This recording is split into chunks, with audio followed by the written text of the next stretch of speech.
إلى حضرة الحبيب المصطفى رسول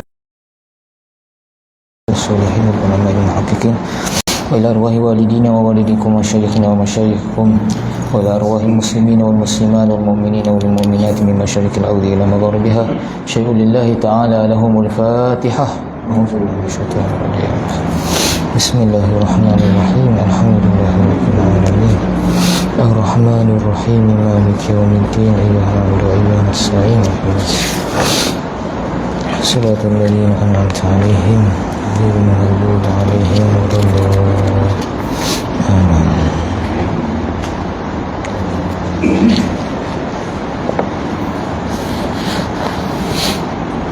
Bismillahirrahmanirrahim. Alhamdulillahirabbil alamin wassalatu wassalamu ala asyrafil anbiya'i wal mursalin sayyidina maulana Muhammad wa ala alihi wa sahbihi ajma'in. Subhanaka la ilma lana illa ma 'allamtana innaka antal alimul hakim wa la hawla wa la quwwata illa billahil aliyyil azim. Rabbi shrah li sadri wa yassir li amri wahlul 'uqdatam min lisani yafqahu qawli. Rabbi yassir wa la tu'assir, Rabbi atmim bil khair innaka ala kulli syai'in qadir. Nawaina at-ta'alluma wa at-ta'lim wa at-tadhakkura wa at-tadhkir wa an-naf'a wal intifa' wal ifadata wal istifada wal hatha ala tamassuki bi kitabillahi wa sunnati rasulih sallallahu alaihi wa alihi wa sahbihi wa sallam wa du'a ila al-huda wa ad-dalalata ala al-khair ibtigha'a wajhillahi wa qurbihi wa mardatihi wa thawabihi subhanahu wa ta'ala. Amma ba'd. Sidang jemaah yang saya hormati sekalian, bersyukur kita kehadrat Allah Subhanahu wa taala kerana pada malam ini walaupun pada musim cuti sekolah ni kita diberi peluang untuk sama-sama berada di dalam Madrasah Ahmadiyah Pondok Gunung Payung ni untuk kita menyambung kembali perbahasan dalam kitab Safinatun Najah. Kita nak cerita tentang beberapa hukum hakik tetasmayah. Khususnya pada malam ini kita sambung pada fasal yang ke-38. Kalau kita tua-tua morning pada muka surat 26 atas sekali dah. Fasal yang ke-38 dia nak cerita tentang sunat-sunat ab'ad dalam semaya. Sebab sebelum ni kita cerita dah salah satu sebab untuk kita sunat sujud sahwi ialah apabila seseorang yang sembahyang itu meninggalkan satu daripada beberapa sunat-sunat ab'ad ataupun sebahagian daripada sunat ab'ad tadi. Jadi fasal ni dia nak cerita khusus, dia nak bila berapa dia sunat ab'ad yang kita kena kenal dalam semaya. Dengan makna kalaulah kita tinggal, tak kira lah sengaja ke ataupun terlupa, sunat untuk kita sujud sahwi. Dia kata qala al-musannif rahimahullah faslun ab'adus salati sab'atun tashahhudul awwalu at-tashahhudul awwalu wa qu'uduhu was-salatu 'ala an-nabiy sallallahu alaihi wa alihi wa sahbihi wa sallam fihi was-salatu 'ala al-ali fi at-tashahhudil akhir wal qunutu wa qiyamuhu wassalatu wassalamu ala nabiyyi wa alihi wa sahbihi fihi. Bermula segala sunat ab'ad itu 7. yakni bermula sunat-sunat ab'ad di dalam semaya itu ada 7 perkara. Sunat ab'ad ni sebagaimana kita cerita sebelum ni, dia berasal daripada perkataan Arab ba'dun, yakni sebahagian. Jadi seolah-olah sunat ab'ad ini adalah sebahagian daripada rukun-rukun semaya. Nak serupa dengan rukun semaya, tapi dia ni pergi kat sunat. Nak serupa tu lagu mana? Pada tuntutan dia. Sunat kita buat tu berat, tuntutannya amat berat, sehingga mana kalaulah kita tinggal, sunat untuk kita gantikan dengan sujud sahwi, maka dinamakan sebagai ab'adun, jamak bagi ba'dun. Jadi dikata ada 7 perkara. 7 perkara ni secara pukarlah, secara ijmali, secara borongnya 7 perkara. Sebagaimana yang disebutkan oleh Imam Syafi'i rahimahullahu ta'ala, pengasas mazhab kita, disebut dalam nas kitab dia 7 perkara yang dinyatakan dalam kitab kita ni. Cumanya kalaulah kita perici, peraluh sebutir-sebutir, ada 20 perkara. Kalau kita perici satu persatu, halus-halus ada 20 perkara. Cuma kalau tengok secara ijma lagi, 2 perkara ya sebenarnya sunat ab'ad. 2 perkara ya, iaitu pada tasyahud awal dan juga pada kunut. 2 ni ya. Cuma 7 perkara ni sebabnya dalam kunut, dalam tasyahud awal tu dia pecah dulu. Dia bukan kata tasyahud tu kira yolo belaka tidak. Dia ada bahagian-bahagian dia tu yang kita namakan sebagai sunat ab'ad yang asing-asing. Dia nyatakan di sini yang pertamanya tasyahudul awwalu. Pertamanya tasyahud awal, iaitu membaca tasyahud awal. Nah, bacaan tasyahud awal itu adalah sunat ab'ad. Jadi baca tasyahud awal ini, apakah yang dimaksudkan dengan tasyahud awal? Sebab kita dalam sembahyang ni ada dua tasyahud kan? Ada tasyahud awal, tasyahud akhir. Jadi bacaan tasyahud awal ialah bacaan yang wajib dibaca pada tasyahud akhir. Gapo yang wajib kita baca pada tasyahud akhir, itulah yang dinamakan sebagai tasyahud awal. Dalam kitab-kitab fiqh, khususnya dalam fiqh Syafi'i, dinyatakan ada 4 kalimah paling kurang. Nah, kita sebut dah dulu. Paling kurang tasyahud yang paling ringkas ada 4 jumlah. Pertamanya disebut dalam kitab at-tahiyyatu lillah. Nah, hak ni paling ringkas. At-tahiyyatu lillah. 1 jumlah. Yang kedua, salamun alaika ayyuhan nabiyyu wa rahmatullahi wa barakatuh. Jumlah yang keduanya, salamun alaika ayyuhan nabiyyu wa rahmatullahi wa barakatuh. Jumlah yang ketiganya, salamun alaina wa ala ibadillahis salihin. Biasa kita baca sempurnanya as-salam ni ada alif lam. Hak ni tak ada alif lam. Paling ringkasnya tak ada alif lam. Salamun alaina wa ala ibadillahis salihin. Asyhadu an la ilaha illallah wa anna Muhammadan Rasulullah. Pada riwayat hadis lain, wa anna Muhammadan abduhu wa rasuluh. Baca dulu kan hadis ni. Nabi SAW cerita dalam satu hadis, lafaz tasyahud paling ringkas ada 4 jumlah. Maknanya kalaulah kita tinggal salah satu daripada jumlah ni, contohnya kita baca at-tahiyyatu lillah, salamun alaina wa ala ibadillahi salihin, lalu kita tak baca salamun alaika, sunat untuk sujud sahwi. Ataupun kita tinggal satu kalimah daripada kalimah yang hamba sebut tadi, paling kurang dah ni, paling ringkas, maka sunatlah untuk kita sujud sahwi. Sunat sujud sahwi. Baik, itu satu perkara mudah ya hari ni ya. Yang keduanya, dan duduknya, yakni duduk untuk tasyahud awal. Sunat yang kedua iaitu duduk untuk kita baca tasyahud awal. Duduk untuk kita tasyahud awal.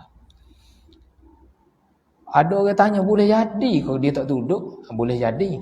Ada orang tak duduk, dia baca tasyahud awal. Dia ngiring ke, dia boleh duduk tapi dia tak duduk. Dia baca tu bukan dalam keadaan duduk. Ketika tu sunat untuk dia tasyahud, untuk dia sujud sahwi lepas ni. Bagi yang mampulah dengan maknanya. Baik. Sebab apa kita asingkan duduk untuk tasyahud awal ni? Kerana apa? Kerana boleh jadi ada orang tu dia tak boleh nak baca tasyahud awal kerana dia tak mampu. Contohnya kerana dia baru masuk Islam. Contoh kita pergi khuruk, kita pergi ke tempat orang asli ataupun tempat bukan orang Islam lah, maka kita berdakwah dia. Maka bila dia nak semaya, dia masuk Islam, kita ajar dia semaya, dia bolehlah baca Fatihah sikit-sikit. Cuma tasyahud awal ni payah dia nak baca dia tak ingat lagi. Maka lagu mana? Bagi orang tak mampu nak baca tasyahud awal oleh kerana dia ni baru masuk Islam ataupun dia ni berada jauh daripada ulama, maka dia sunat untuk duduk dalam tempoh masa dia baca tasyahud awal tadi. Walaupun dia tak baca, sunat juga dia duduk. Kerana kalaulah dia tak duduk juga, sunat untuk dia sujud sahwi. Dua perkara berbeza. Jadi kalau orang tu dia tak baca tasyahud, duduk pun duduk, sama juga dia sunat sujud sahwi. Berapa kali sujud? 2 kali lah. Walaupun kita buat banyak kali benda yang menyebabkan untuk kita sujud sahwi, tetapi yang sunatnya hanya 2 kali sujud sahaja. Tak kira lah berapa banyak sekali pun kita buat. Jadi di sini, kalaulah seseorang itu tak mampu, sunat untuk dia duduk juga, walaupun dia tak boleh nak baca tasyahud. Hak ni kalau kita nak pergi dakwah, kita nak pergi ajak sasaran kita, kena ayat ni. Walaupun demo tak boleh baca sekalipun tak apa, demo duduk juga supaya sempurna semaya demo. Kita ajar selu-selu. Ni kadang-kadang kita tak pandai kena ajar orang nyanyo. Nyanyo. Dolah kita nak ajar orang tu, dah sekali pakai dia. Ajar. Sebab banyak dalam kajian statistik learning, ramai orang masuk Islam. Mu'alaf masuk Islam. Tetapi apabila kita tanya balik, kita pergi rujuk balik ke dia, lepas tu ramai yang murtad. Masuk semula agama asal. Kenapa? Kerana tiada bimbingan daripada sains-sains dia yang telah masuk Islam. Kita sebelum dia masuk Islam ni bersohor lah. Sungguh kita nak ajak dia masuk Islam. Tanya dia nak mengucap juga habis berkumpul. Satu kampung ataupun satu pejabat. Bila dia ucap juga habis berpeluk, menangis. Sukanya kita bila mana dia masuk Islam. Tapi kita lupa tanggungjawab yang lebih besar lepas tu, iaitu kita kena ajar dia. Ni kita lupa. Kadang-kadang kita juga lepas habis dia masuk Islam juga, tak apa, kita pergi kampung lain pula. Mari 2 bulan lepas tu, mari setahun lepas tu, gila habis dah orang masuk Islam. Kapis mula. Sebab apa? Sebab kita tak stay situ. Bukan masalah bagi pendakwah sajalah, KJL tak atas, masyarakat tak atas.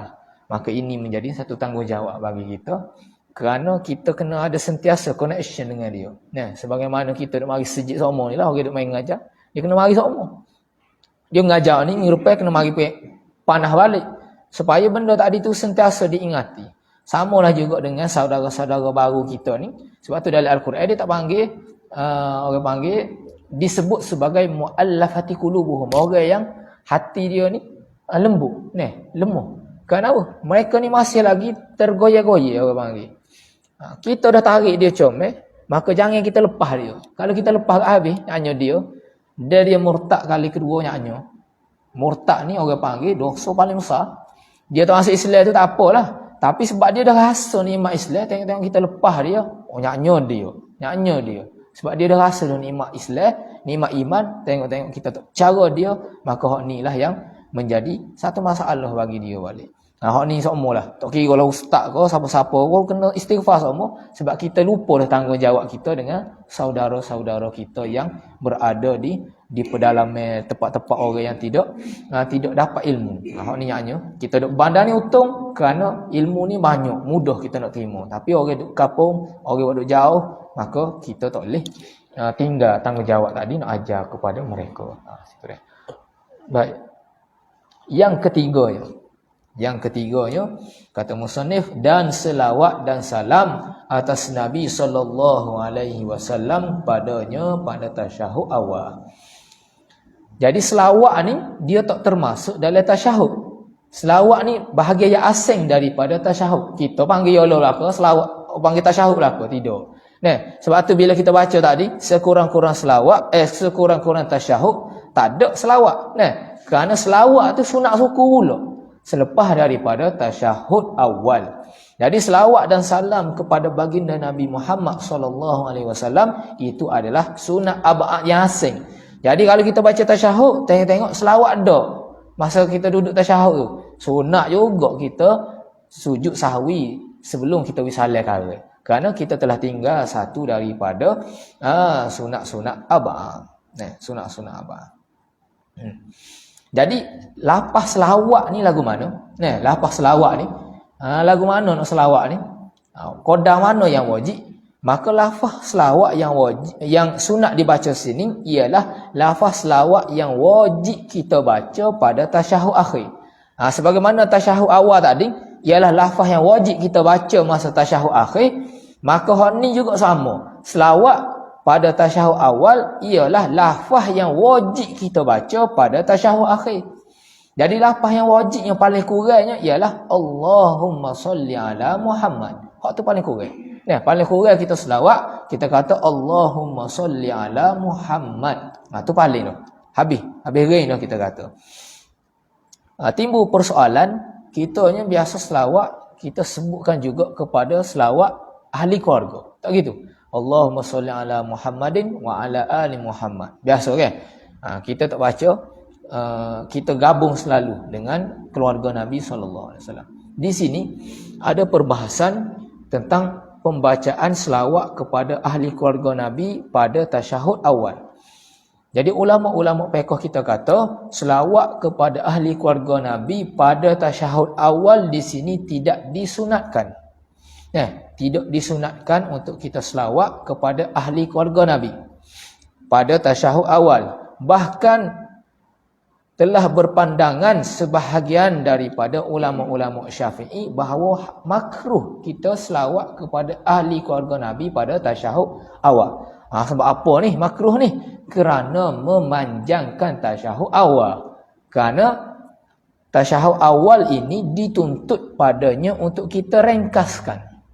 Tidak sebagaimana pada tasyahud akhir. Tasyahud akhir adalah rukun. Dan dia juga sunat untuk kita panjangkan. Sebagaimana kita sebut hari itu, salah satu rukun yang kita sunat panjangnya ialah pada tasyahud awal. Kita nak doa, kita nak selawat panjang situ tak apa. Tetapi pada tasyahud akhir itu panjang tak apa. Tapi pada tasyahud awal tidak disunatkan untuk kita manja, bahkan dituntut untuk kita memperringankan. Orang panggil cepat baca pada tasyahud awal. Yang baca lama, sebab itu hanyalah istirahat saja, untuk persinggahan saja tasyahud awal. Maka oleh kerana itulah setengah ulama kata tak sunat, bahkan makruh kita sebut wa ala ali Muhammad. Akan tetapi telah ikhtiar sebahagian besar juga di kalangan ulama-ulama Syafi'iyah mutaakhirin, dia kata sunatlah kita masukkan juga selawat kepada ahli keluarga Nabi SAW. Ni tak muktamad lah, ikhtiar dalam mazhab. Ada pun pendapat muktamad kata makruh, tak sunat kita sebut. Tetapi ikhtiar, dipilih pendapat sebahagian daripada ulama-ulama Syafi'i yang mutaakhirin, sunat juga kita selawat kepada ahli keluarga Nabi SAW. Sebab apa? Kerana ada riwayat yang menyebutkan lafaz selawat kepada Nabi ni yang paling ringkas ialah terkandung juga dengan selawat kepada ahli keluarga Nabi SAW. Kerana ada satu hadis riwayat, kamu tak ingat saya ni, riwayat Ibn Sunni, dinyatakan Nabi sebut qulu Allahumma salli ala Muhammadin wa ali Muhammad. Nabi kata kepada para sahabat yang bertanya lagu mana nak selawat kepada Nabi ni, Nabi kata, katakanlah oleh kamu semua Allahumma salli ala Muhammadin wa ali Muhammad. Maka berdasarkan hadis ni, dan juga ada suatu lagi hadis yang lain yang melarang untuk kita selawat secara batra. Selawat batra ni lagu mana? Selawat ke atas Nabi saja, bukan kepada sahabat dan juga kepada ahli keluarga. Kita selawat ke Nabi seorang, tak selawat kepada ahli keluarga dan juga kepada sahabat dia. Hak ni makruh di sisi alim ulama kita, dan juga ada larangan. Nabi larang kita selawat kepada Nabi saja, tak selawat kepada ahli keluarga. Jadi ada sebahagian ulama mutaakhirin dalam kalangan ulama-ulama Syafi'iyah, dia berpegang dengan dua pendapat ni, maka dia kata sunat jugalah kita datangkan selawat kepada ahli keluarga Nabi pada tasyahud awal. Kerana dia tak manja pun, kerana wa ala ali Muhammad ataupun wa ali Muhammad. Jadi ringkas sangat, tak manjalah sebagaimana yang didakwa. Wak kata manja jadi makruh ni kalau kita kata kita baca sebagaimana tasyahud akhir. Kita baca selawat Ibrahimiyah, hak tu makruh. Hak tu makruh tu sebab jadi panjang tu. Awak kata tak makruh ni, sunat ni, iaitu kalau kita kata Allahumma salli ala Muhammad wa ali Muhammad. Kalau sedap lagi, sebagaimana dalam mazhab kita, sunat untuk kita orang panggil beradab dengan Nabi, kita datangkan dengan lafaz siyadah. Allahumma salli ala sayyidina Muhammad wa ala ali sayyidina Muhammad. Ini sunat dalam mazhab kita. Kita mendahulukan adab berbanding ittiba. Ini ada satu kaedah yang digunakan pakai dalam mazhab kita. Al-adabu muqaddamun ala ittiba. Adab itu lebih didahulukan berbanding kita mengikut secara direct. Contohnya kalau kita baca hadis, Nabi ayat gitu ya, maka sebagaimana kalau kita sebut nama raja, sebagaimana nama sebut itu dah, bolehkah kita panggil sultan mak, panggil mak gitu ya, sultan Kelantan kita panggil mak? Tak comel. Dalam majlis kita sebut Duli Yang Maha Mulia, Seri Paduka Baginda lah, panjang kita panggil. Maka begitulah di sisi mazhab kita sunat untuk kita dahulukan adab berbanding ittiba. Maka sunat juga kita tambah siyadah, lafaz siyadah, Allahumma salli ala sayyidina Muhammad wa ali Muhammad wa ala ali sayyidina Muhammad. Situ dah. Jadi selawat kepada Nabi ni dalam tasyahud awal ialah sunat ab'ad yang asing, tak serupa dengan tasyahud awal. Lain. Dengan makna kalaulah dia ni tak baca selawat ketika dia baca tasyahud, maka sunat juga untuk dia sujud 2 kali sebelum dia bagi salam sujud sahwi. Itu yang ketiga. Dan yang keempat, dan selawat ke atas keluarganya Nabi SAW dan sahabatnya Nabi pada tasyahud akhir. Itu tambah tu sahabatnya. Dalam semaya tak ada lafaz sahabat. Selawat kepada keluarga sahaja. La'ala sawak tak ada sahabat tu. Dalam bahasa, dalam kitab asal ni pun tak ada terjemahan dia ditambah sahabat. La'ala sawak tak ada. Terjemahan tu kurang tepat lah tu. Jadi, dan membaca selawat ke atas keluarga Nabi SAW dalam tahiyat akhir. Tu yang betul. Tak ada sahabat tu. Yang sunatnya ialah kita baca selawat kepada keluarga Nabi SAW pada tasyahud akhir. Sebagaimana kita cerita sebelum ni, sebagaimana kita baca selawat Ibrahimiyah. Allahumma salli ala sayyidina Muhammad wa ala ali sayyidina Muhammad kama sallaita ala sayyidina Ibrahim wa ala ali sayyidina Ibrahim wa barik ala sayyidina Muhammad wa ala ali sayyidina Muhammad kama barakta ala sayyidina Ibrahim wa ala ali sayyidina Ibrahim fil alamin innaka Hamidum Majid. Itu lafaz yang paling sempurna lah. Maksudnya kalau kata sini paling kurangnya Allahumma salli ala Muhammad wa ali Muhammad, paling kurang. Wa ali Muhammad tu adalah sunat pada tasyahud akhir. Yang wajibnya ialah selawat kepada Nabi SAW pada tasyahud akhir. Hak tu wajib.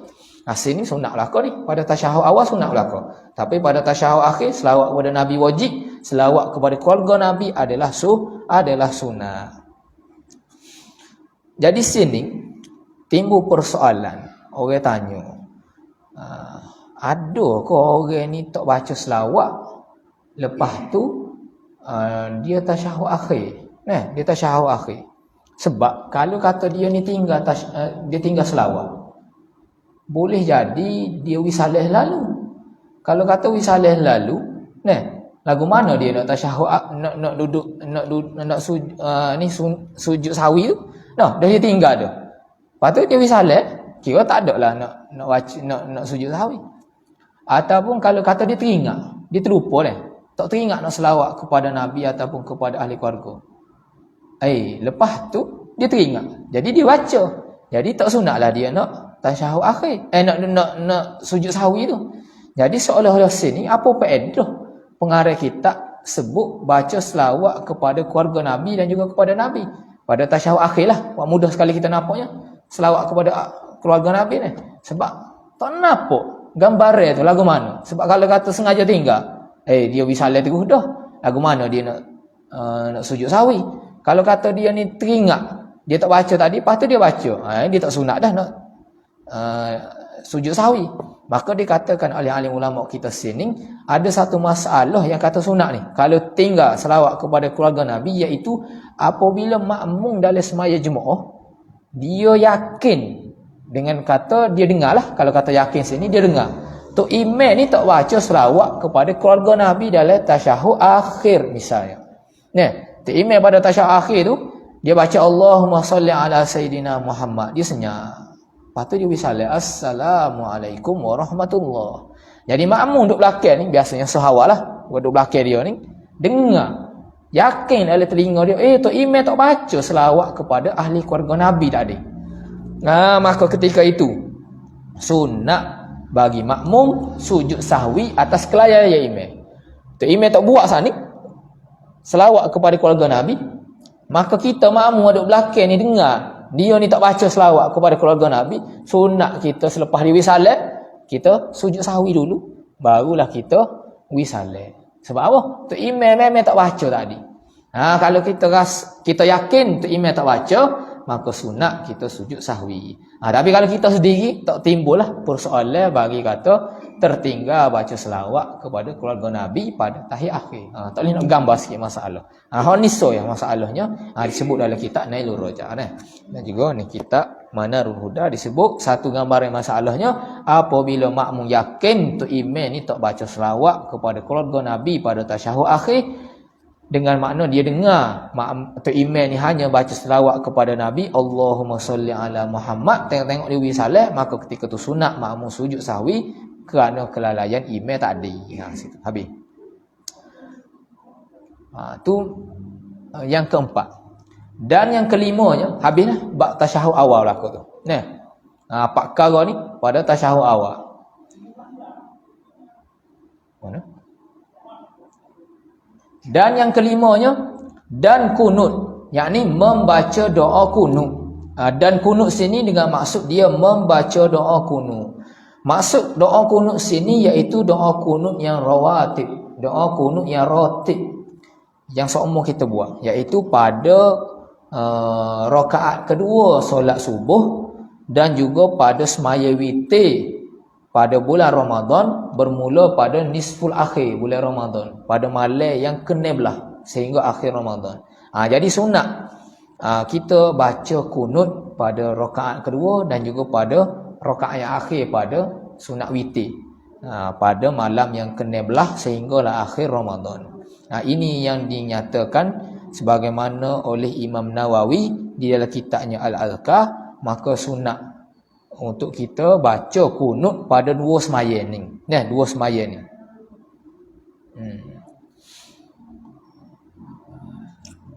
Jadi kalaulah kita ni sengaja ataupun lupa nak baca kunut pada dua semaya tadi, maka sunatlah kita untuk sujud sahwi sebelum daripada kita wisalat. Kalaulah kita tak mampu juga. Kalaulah kata tak mampu juga, maka inilah yang disebut pada nombor yang ke-6 dan berdirinya, yakni berdiri untuk membaca doa kunut. Itu pun sunat juga. Kalau kata kita ni tak mampu nak baca doa kunut, oleh kerana kita tak mengapa, boleh jadi Allahumma hadina apa semua tu tak mengapa, maka kita disunatkan untuk berdiri sekadar orang boleh baca doa kunut. Sebagaimana tasyahud tadilah, kita tak mampu, kita pun berdiri juga. Kerana berdiri itu pun sunat aba'ah juga. Sunat aba'ah juga. Boleh jadi ada orang baca duduk, maka ketika tu orang panggil sunat dia sujud sahwi juga lepas ni. Sebab bacaannya pada ketika dia lepas tidak. Jadi kunut ni dia adalah ibarat daripada doa dan juga puji-pujian kepada Allah Subhanahu Wa Taala. Hak ni paling kurang. Kunut ialah kita doa dan juga puji Allah Taala. Tak kiralah lapah gapo-gapo pun. Contohnya kita kata apa? Rabbighfirli ya Ghafur. Ampunkan dosa aku wahai Tuhan yang bernama Ghafur. Rabbighfirli ya Ghafur. Itu dah dikira sebagai doa kunut.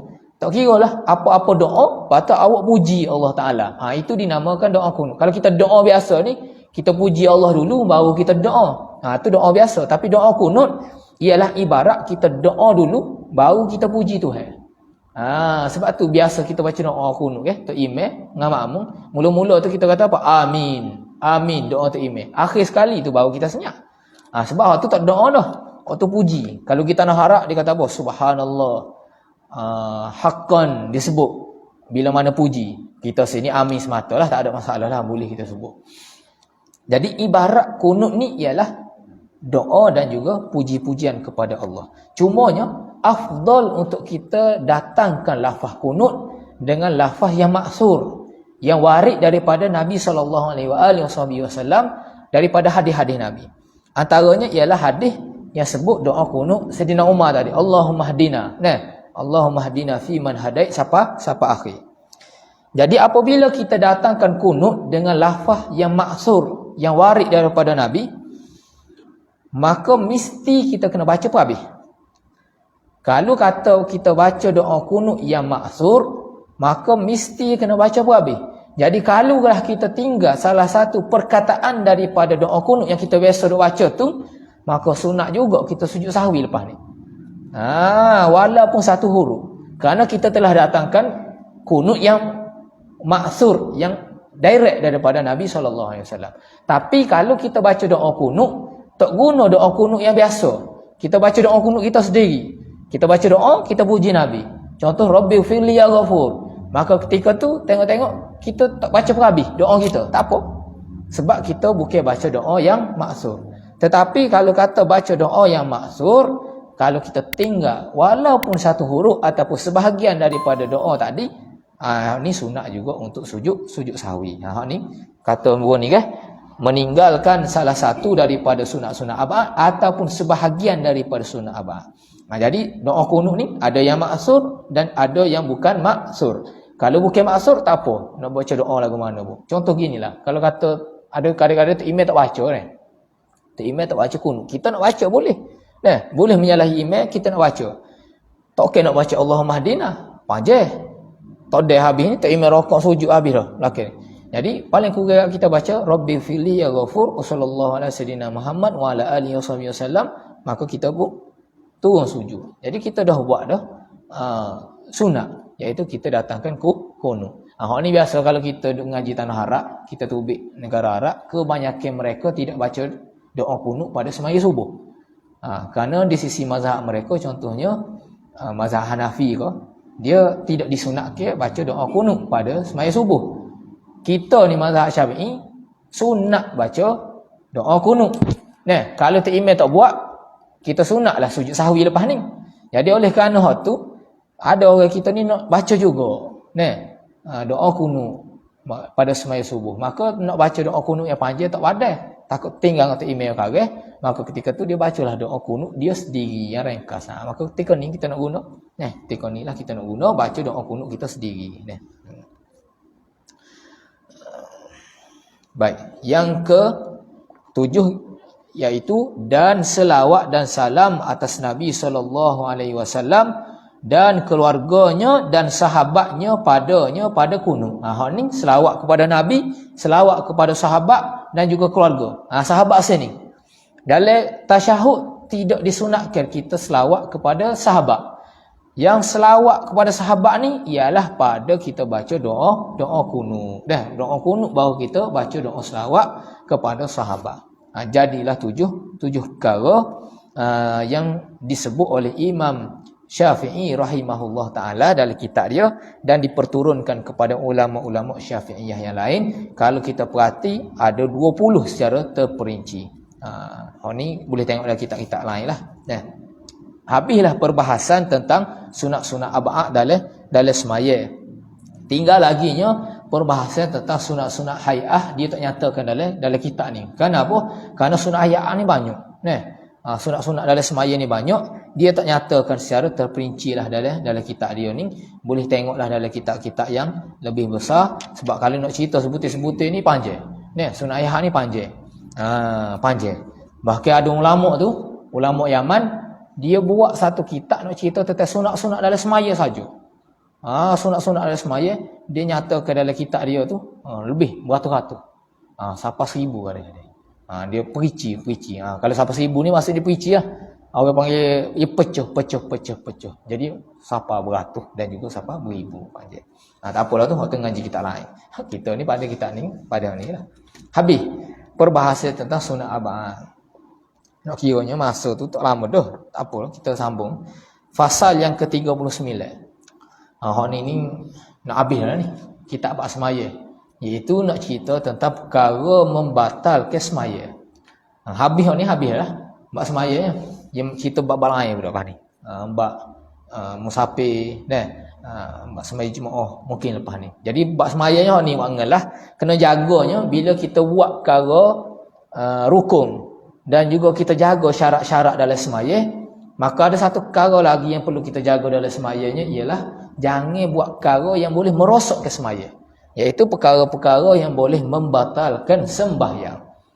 Kita buat ada syarat-syarat kita jaga, rukun kita buat, ada sunat-sunat kita buat, cuma jangan tinggal perkara yang membatalkan semaya. Sebab kalau kita buat ni, rosak semaya kita saja. Walaupun kita buat perkara-perkara sunat yang banyak, tapi lah sekali kita buat perkara membatalkan semaya saja habis. Ni secara zahir. Dia ada soal lagi perkara yang membatalkan pahala semaya. Hak ni tak dinyatakan dalam kitab fiqh. Hak tu dinyatakan dalam kitab-kitab tasawuf. Yang dinyatakan dalam kitab fiqh ialah perkara yang membatalkan sahnya semaya. Di sini dinyatakan faslun. Tabtulus salatu bi 14 khoslatan. Bil hadathi wa wuku'in najasati illam tulqa halan min ghairi hamlin ila akhirah. Bermula perkara yang membatalkan solat itu 14 perkara. 4 tu. Bermula yang membatalkan solat itu 14 perkara. Dalam kitab kita ni dia nyata ada 14 perkara yang boleh membatalkan sembahyang. Tak kira lah semaya ni semaya fardu ke ataupun semaya sunat. Semaya fardu, semaya 5 kali kita semaya sehari semalam, ataupun semaya sunat, tak kira lah banyak mana semaya sunat sekalipun. Dia sama juga sujud tilawah, sujud syukur dan juga solat jenazah termasuk juga dalam perbahasan yang kita nak nyatakan ni. Dia tak nanti semaya fardu ataupun semaya sunat saja ni. Sujud tilawah, sujud syukur dan semaya jenazah, kalau kita buat 14 perkara ni batal juga. Sebab hak tu pun dinyamakan juga sebagai ibadah. Jadi hak ni kena jaga. Kalau berlaku salah satu perkara ni, maka batallah semaya dan juga sujud yang kita buat tadi. Batal. Batal. Batal sini dengan maksud tak sah semaya. Kalau kata mula lagi, tak jadi daripada awal. Kalau tika kita buat, orang panggil batal dan juga menyebabkan tak sah semaya kita. Ada 14 perkara, banyaklah dalam kitab-kitab fiqh yang disebut. Boleh tengok kitab-kitab besar semua disebut nyata ni. Pertamanya dia kata bil hadathi. Dengan sebab berhadas. Tak kira hadas kecil ke hadas besar. Bila mari hadas, maka batallah semaya kita. Sama ada sengaja ataupun tak sengaja. Sama ada sengaja ataupun tidak sengaja. Batal berlaku. Hadas besar, hadas kecil. Kita nyata dah dulu. Hadas besar lagu mana, hadas kecil lagu mana. Contohnya bila kita semaya tengok-tengok ketung. Ketung ni tak kira. Memang seling ketung, angin banyak tak boleh lepas dia. Tak tahan sangat kena lepas. Sengaja dia ketung batal. Ataupun dia molek dia ni duduk tengah nak rokok, nak sujud, tubik angin, puek tubik ketuk, batal juga. Walaupun sengaja, walaupun tidak sengaja, dikira juga batal semaya. Batal semaya. Kalau kata semaya ni batal, kalau berhadas ni dia bukan batal semaya saja, dia batal juga air semaya.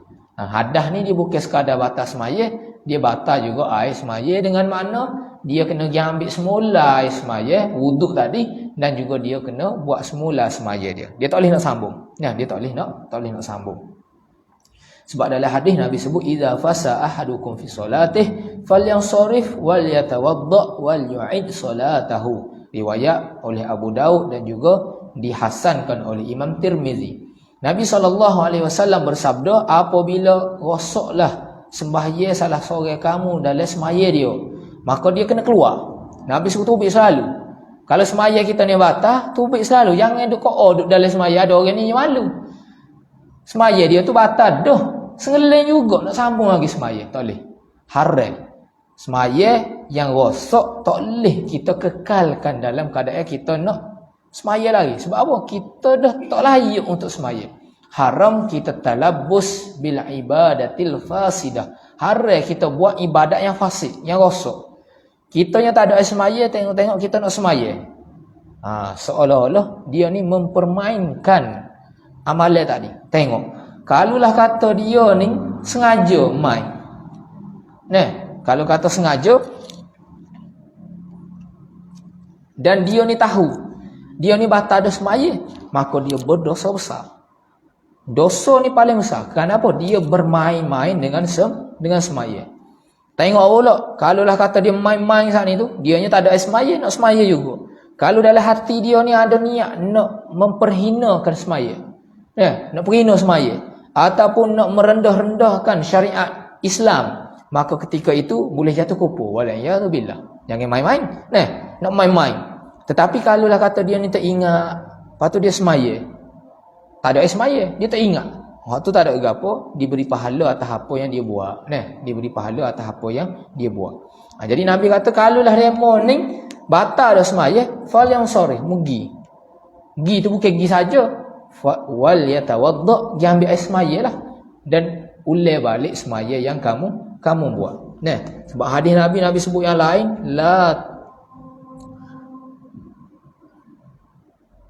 la tuqbalu solatun bighairi tuhurin. Tidak diterima semaya tanpa ada bersuci. Nah, kita tak bersuci tak terima dulu. Dengan makna tak sah dan juga pahala pun tak dapat.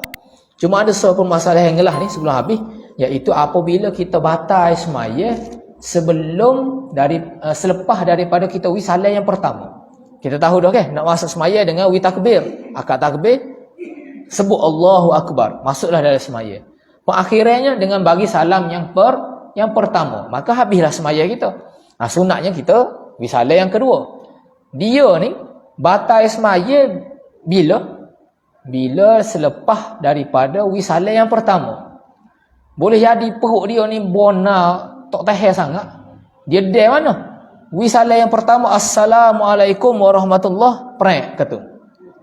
Tak ada dia nak wisalah yang kedua. Tak tahan dah ni. Dia bobo dia. Nah, bobo dia wisalah ketung. Semaya dia sah.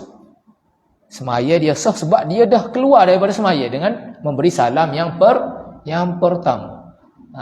Ingat situ dah. Cumanya tak batas semaya dia tadi.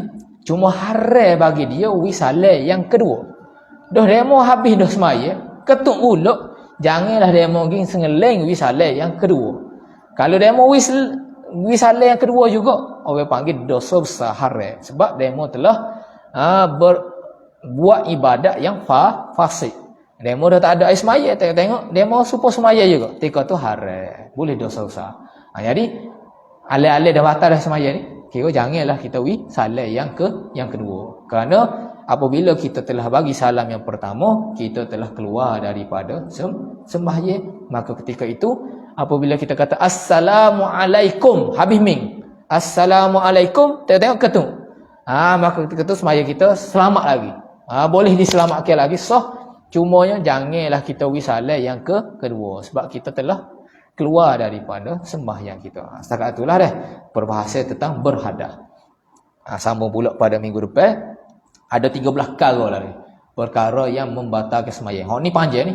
Nak cerita semula bab perkara yang batal sembahyang ni panjang. Kena cerita sebutir sebab ada kadang-kadang kita ni tak teringat. Benda yang kita buat tadi itu membatalkan sembahyang. Aku qauli hadza fa astaghfirullahal azim li wa lakum. Wassalamualaikum warahmatullahi taala wabarakatuh. Bismillahirrahmanirrahim. Alhamdulillahirabbil alamin wassalatu wassalamu ala asyrafil anbiya'i wal mursalin wa ala alihi wa sahbihi ajmain. Subhanaka la ilma lana illa ma 'allamtana innaka antal alimul hakim wa la haula wa la quwwata illa billahil aliyyil azim. Rabbana atina fid dunya hasanah wa fil akhirati hasanatan wa qina adzabannar. Wa sallallahu ala sayidina Muhammad wa ala alihi wa sahbihi wa sallam walhamdulillahi rabbil alamin.